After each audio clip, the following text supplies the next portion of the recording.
Good morning. I think I'm streaming. It is Tech Thursday. Today is Thursday. It is December 2nd. We're into December already. I cannot believe it is coming towards the end of this year. Hopefully everybody had a good Thanksgiving, and for those of you in the United States, for those of you in other countries, we enjoy turkey and family and friends, what we call Thanksgiving. So anyway, a little history. Anyhow, so today is Tech Thursday, and what I thought, I had some questions come in. It was, as you know, and I still will do Q&A Friday, this Friday.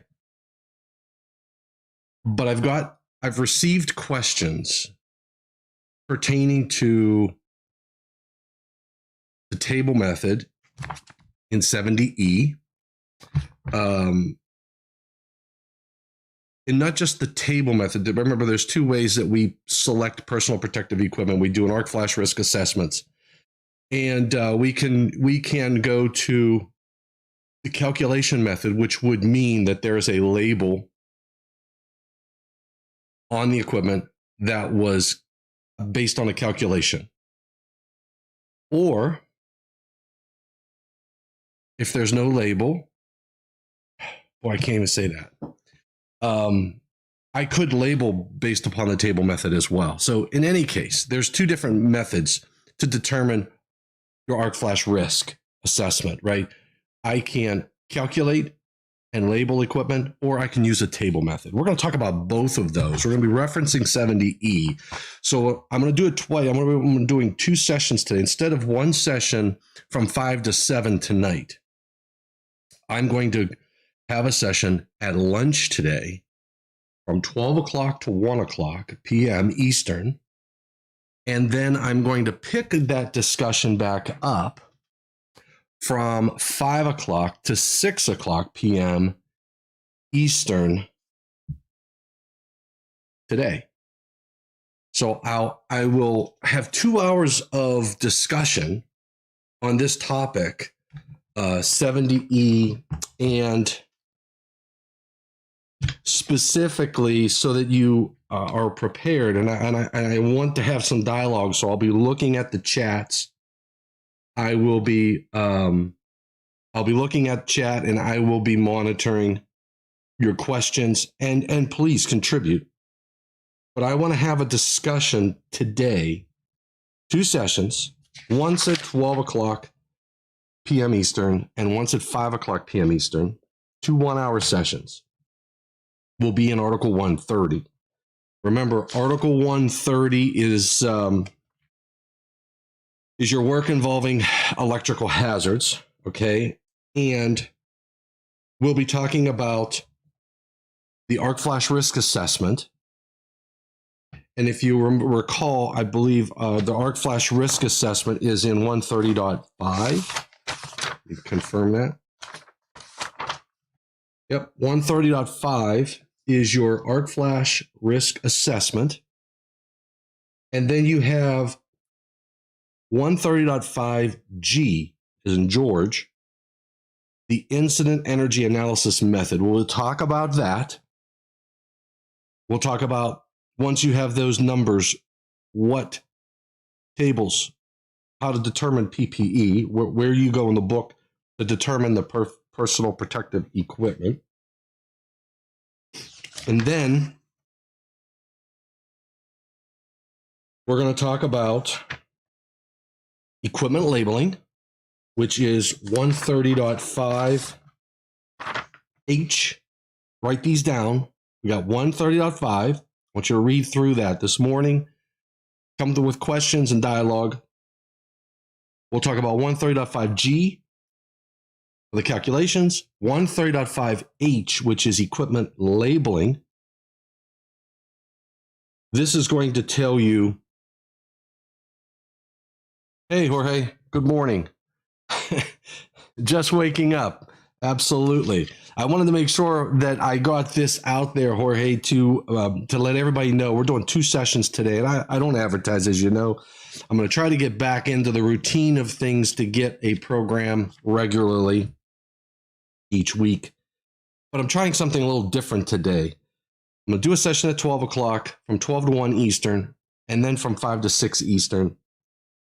We're going to talk personal protective equipment. We're going to be in the book 70E, NFPA 70E. Read through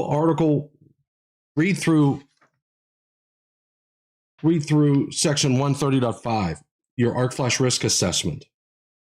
Specifically 130.5G, 130.5H, and then H is where we get into equipment labeling. That will tell us that I can label it via the calculation method, or I can use the table method. And then that will send us over to 130.7. And 130.7 is your personal and other protective equipment. And I want to focus in specifically on 130.7 Charlie, personal protective equipment. 130.7 Charlie, 10 arc flash protective equipment. This will get you in your arc flash suits, your hand protection, your foot protection, and 130.7 also has a table, 130.7 Charlie 15A. I want to go through that table as well, and then also 130.Charlie 15C. So write these, take a look. I just want to have this discussion because and the reason I'm going on this road, Jorge, is because I've gotten these questions recently, a few emails from different individuals asking about this topic. So I'd love to have that discussion. So today, and the other area that I think we need to explore is table 130.5 Charlie. The estimate of likelihood of occurrence of an arc flash incident. That is the other area point of discussion. So hopefully we can take a look at those areas within 70E, and I'm in the 2021 version of NFPA 70E. So, and we'll have our discussions on each of those topics. So I'm going to look forward to an engaging discussion, Jorge. Hopefully you will be there. I'm probably a little bit more awake than you are right now. It is only 8 o'clock. It's 8:04 my time. I just wanted to at least get this out to everybody. I will be creating 2 events. I'll send it out to those who are registered on my website, thomasdimitrovich.com. I'll send an email with the 2 links, but I will create 2 programs on my YouTube site so that you can bookmark them, and I'll put that out on my social media. I'll tweet it out. I will, if you're not following me on Twitter, please do so. I will put it on it will be live broadcast. So I'm going to broadcast this on my channels, which I have. How many channels I will be broadcasting? 1, 2, 3, 4, 5, 6, 7 channels I will be broadcasting to. I'll hit my Instagram account. I will hit my Twitter account. I will hit my YouTube account. I will hit my LinkedIn account. I will hit my Facebook account. And on my Facebook account, I also have 2 other, I have 3 Facebook pages that I'll be broadcasting to. I have a Power Systems Analysis and Design Facebook group. If you are into Power Systems Analysis and Design, please join that group. You'll find us on Facebook. We have a good community going on there. I also have a Found Electrical Problems group. And you can join us there. That's where we post pictures of found electrical problems. If you're not following me on Twitter, please do so. Don't forget, hit the like. Don't forget to subscribe as well. Subscribe.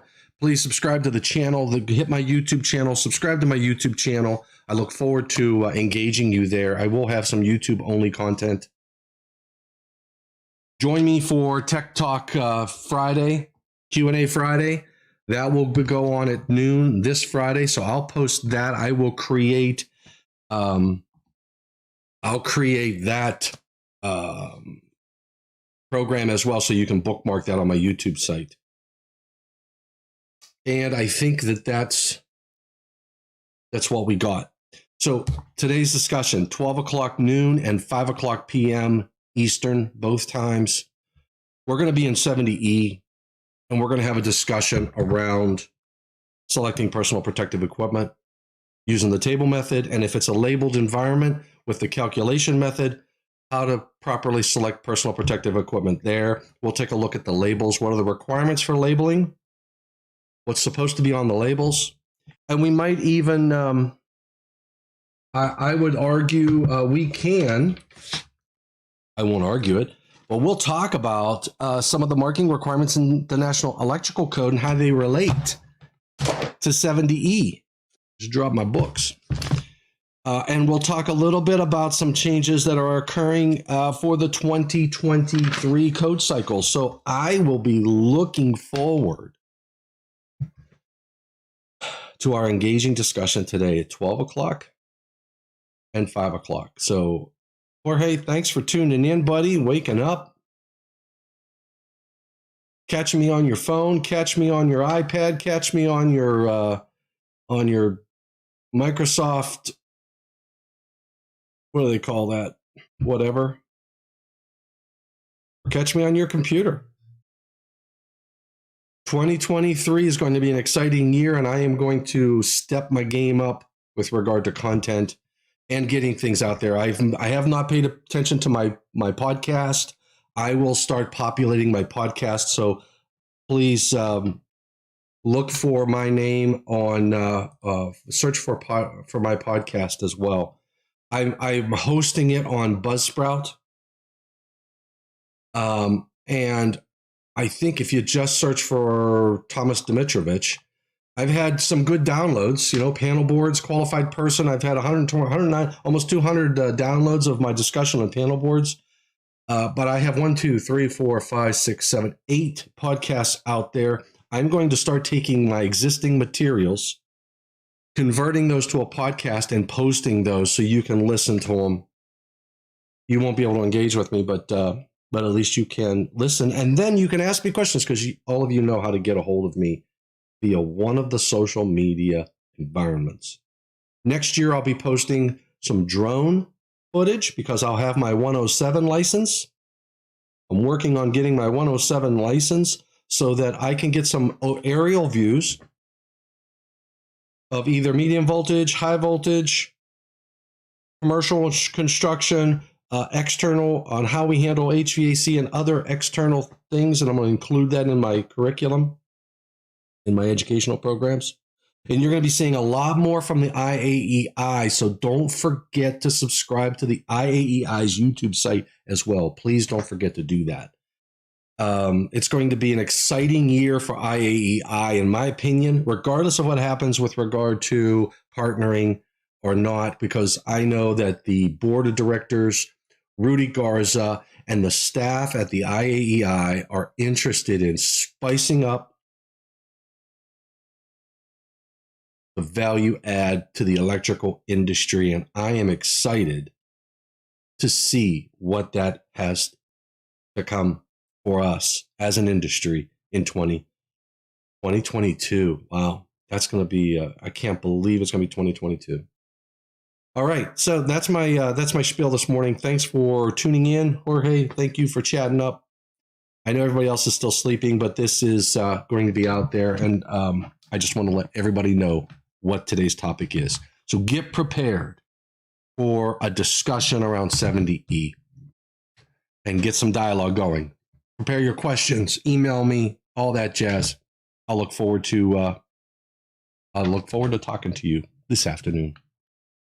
All right, I'm signing off for now. Take care, Jorge. Take care. Stay safe. We will see you and others at 12 o'clock today for our next round of discussions. So we'll see you soon. Thanks. Take care. Stay safe. And please stay healthy.